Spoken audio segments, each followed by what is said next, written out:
പിതാവിൻ്റെയും പുത്രൻ്റെയും പരിശുദ്ധാത്മാവിൻ്റെയും നാമത്തിൽ തന്നെ ആമേൻ. കർത്താവായ യേശു ക്രിസ്തുവേ, നിന്റെ വചനത്തിലൂടെ ഞങ്ങളെ പ്രകാശിപ്പിക്കണമേ. നിന്റെ സത്യത്തിൽ ഞങ്ങളെ നയിക്കണമേ. ഇന്നത്തെ ഈ ഞങ്ങളുടെ ധ്യാന സമയത്ത് നിന്റെ രക്ഷയുടെ വാഗ്ദാനം ഞങ്ങളുടെ ഹൃദയങ്ങളിൽ ജീവിപ്പിക്കണമേ. ആമേൻ. കർത്താവിൽ അനുഗ്രഹീതരായ എന്നെ കേൾക്കുന്ന വിശ്വാസികളെ, ദൈവകൃപയാൽ നമുക്കൊരുമിച്ച് അല്പസമയം വചനം ധ്യാനിക്കുവാനും പ്രാർത്ഥിക്കുവാനും പഠിക്കുവാനും സ്വർഗം നൽകിയ ഈ നല്ല സമയത്തിനായിട്ട് നമുക്ക് ദൈവത്തോട് നന്ദി പറയാം, സ്തുതിക്കാം, അവനെ ആരാധിക്കാം. ഇന്നത്തെ നമ്മുടെ ധ്യാന ചിന്തയ്ക്കായിട്ട് നാം തിരഞ്ഞെടുത്തിരിക്കുന്ന വേദഭാഗം അപ്പോസ്തല പ്രവർത്തികൾ 16-ാം അധ്യായം 31-ാം വാക്യമാണ്. കർത്താവായ യേശുവിൽ വിശ്വസിക്ക, എന്നാൽ നീയും നിന്റെ കുടുംബവും രക്ഷ പ്രാപിക്കും. ആമേൻ. പ്രിയ സഹോദരങ്ങളെ, ഈ തിരുവചനം ഒരു സാധാരണ ആശ്വാസ വാക്കല്ല. ഇതൊരു ജീവൻ നൽകുന്ന ദൈവ വാഗ്ദാനമാണ്.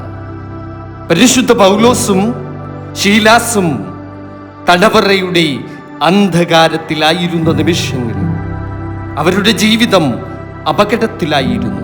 എന്നാൽ അവർ ദൈവത്തെ പാടി സ്തുതിച്ചുകൊണ്ടിരുന്നു. അർദ്ധരാത്രിയുടെ യാമങ്ങളിൽ പൗലോസും ശീലാസും ദൈവത്തെ പാടി സ്തുതിച്ചു. തടവുകാർ എല്ലാവരും ശ്രദ്ധിച്ചുകൊണ്ടിരുന്നു. പെട്ടെന്ന് വലിയ ഉഗ്ര ശബ്ദത്തോടെ ഒരു ഭൂകമ്പമുണ്ടായി. കാരാഗൃഹത്തിന്റെ അടിസ്ഥാനങ്ങൾ കുലുങ്ങി. വാതിലുകളൊക്കെയും തനിയെ തുറന്നുപോയി. എല്ലാവരുടെയും ചങ്ങലകളാൽ ബന്ധിച്ചിരുന്ന ചങ്ങല അഴിഞ്ഞു വീണു. കാരാഗൃഹ പ്രമാണിയായവൻ ഉറക്കമുണർന്നു. അവൻ ഞെട്ടിവിറയ്ക്കുകയാണ്. കാരാഗൃഹത്തിന്റെ വാതിലുകൾ തുറന്നു കിടക്കുന്നത് കണ്ടിട്ട് കാരാഗൃഹത്തിലുള്ളവൻ എല്ലാവരും ചങ്ങല കളഞ്ഞിട്ട് ഓടിപ്പോയി എന്ന് വിചാരിച്ചു. തൻ്റെ അരയിൽ കിടക്കുന്ന വാളെടുത്ത് സ്വയം മരിക്കുവാൻ അവൻ തയ്യാറാവുകയാണ്. അപ്പോൾ പൗലോസ് ഉറക്കെ വിളിച്ചു പറഞ്ഞു, അരുത്, നീ അങ്ങനെ ചെയ്യരുത്, ഞങ്ങളെല്ലാവരും ഇവിടെ തന്നെയുണ്ട് എന്ന് ഉറക്കെ വിളിച്ചു പറയുകയാണ്.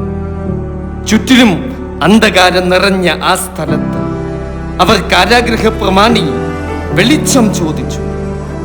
അവൻ കാരാഗൃഹത്തിന്റെ അകത്തേക്ക് ചാടി വീണ് വിറച്ചും കൊണ്ട് പൗലോസിന്റെയും ശീലാസിന്റെയും മുൻപിലേക്ക് ചാടി വീഴുകയാണ്. കാരണം ഇവിടെ ഈ അർദ്ധരാത്രിയുടെ യാമങ്ങളിൽ എന്താണ് സംഭവിക്കുന്നത് എന്ന് യാതൊരു നിശ്ചയവും ആ കാരാഗൃഹ പ്രമാണിക്കുണ്ടായിരുന്നില്ല. അവനാകെ ഭയത്തിലാണ്. എങ്കിലും കാരാഗൃഹ പ്രമാണി അവരെ പുറത്തു കൊണ്ടുവന്ന് പൗലോസിനെയും ശീലാസിനെയും യജമാനന്മാരെ എന്ന് വിളിക്കുകയാണ്.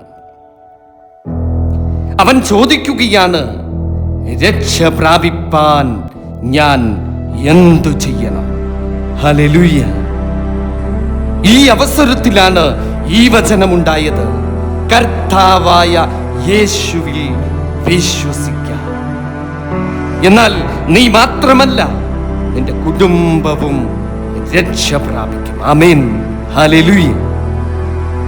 വിശ്വസിക്കുക എന്നതിൻ്റെ യഥാർത്ഥ അർത്ഥം, വിശ്വാസം എന്നത് വാക്കുകളിലോ ആശയങ്ങളിലോ മാത്രമല്ല.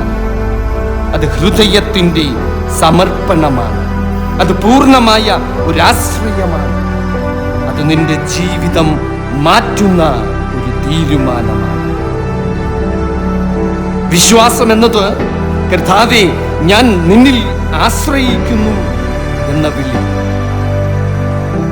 പത്രോസ് വെള്ളത്തിന്മീതെ നടക്കുവാൻ തുടങ്ങിയ സംഭവം ഓർമ്മയില്ലേ പ്രിയ ദൈവമേ?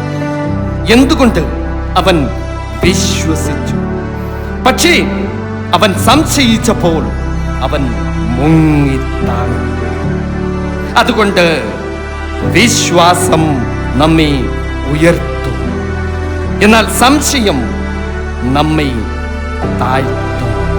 അവന്റെ രക്ഷ മാത്രമല്ല അവിടെ വാഗ്ദാനം ചെയ്യുന്നു, അവന്റെ കുടുംബത്തിൻ്റെയും രക്ഷ വാഗ്ദാനം ചെയ്യുകയാണ്. നീയും നിന്റെ കുടുംബവും രക്ഷപ്രാപിക്കും. ഇത് വളരെ വളരെ ആഴമുള്ള ഒരു വാക്കാണ്. ദൈവം ഒരാളെ മാത്രം രക്ഷിക്കുന്ന ഒരുവനല്ല പ്രിയ ദൈവമക്കളെ, നിന്റെ കുടുംബങ്ങളെയും രക്ഷിക്കുന്ന ദൈവമാണ്. പഴയ നിയമപുസ്തകത്തിൽ നാം കാണുന്നുണ്ട് നോഹയുടെ വിശ്വാസം. അവന്റെ വിശ്വാസം കൊണ്ട് അവന്റെ കുടുംബം രക്ഷപ്പെട്ടു. ഇന്നും ഒരമ്മയുടെ പ്രാർത്ഥന, ഒരപ്പന്റെ വിശ്വാസം, ഒരു മകന്റെ ആത്മാർത്ഥത ഒരു മുഴുവൻ കുടുംബത്തെയും രക്ഷയിലേക്ക് നയിക്കും. പ്രിയ ദൈവമക്കളെ, നിങ്ങൾ ഒരുപക്ഷെ എന്നോട് ചോദിച്ചേക്കാം, എൻ്റെ കുടുംബത്തിൽ എല്ലാവരും വിശ്വസിക്കുന്നില്ല എന്ന്. എന്നാൽ ഇന്നത്തെ വചനം, നമ്മുടെ ധ്യാന തിരുവചനം നമ്മോട് പറയുന്നു, നീ വിശ്വസിക്ക. നിന്റെ വിശ്വാസം അവരുടെയും രക്ഷയുടെ വാതിൽ തുറക്കും. നിന്റെ വിശ്വാസം അതിന് ഒരു കാരണമായി തീരും. പരീക്ഷണങ്ങളിൽ പോലും ഒരു അടിയുറച്ച വിശ്വാസം അവർക്കുണ്ടായിരുന്നു. കാരാഗൃഹത്തിന്റെ അന്ധകാരത്തിന്റെ തടവറയിലായിരുന്നപ്പോൾ പോലും അവർ ദൈവത്തെ പാടി സ്തുതിക്കുകയാണ്. ഇന്നു നാം ഇപ്പോൾ നമ്മോട് തന്നെ ചോദിക്കുക, നാം കഷ്ടതയിൽ ദൈവത്തെ സ്തുതിക്കുമോ? ജീവിതത്തിൽ രോഗം നമ്മെ പിടിച്ചു മുറുക്കുമ്പോൾ, സാമ്പത്തിക ബുദ്ധിമുട്ടുകൾ നമ്മെ വരിഞ്ഞു കിട്ടുമ്പോൾ, കുടുംബ പ്രശ്നങ്ങളാൽ നാം തകർന്ന് താറുമാറാകുന്ന അവസ്ഥകൾ ഉണ്ടായേക്കാം. ഒരു തലമുറയെ ദൈവം ഇതുവരെയും നൽകാത്തതിനാൽ ഹൃദയം നോവുന്ന ഒരവസ്ഥയുണ്ടായേക്കാം. മറ്റുള്ളവരുടെ മുൻപിൽ നീയൊരു പരിഹാസത്തിന് വിഷയമായേക്കാം.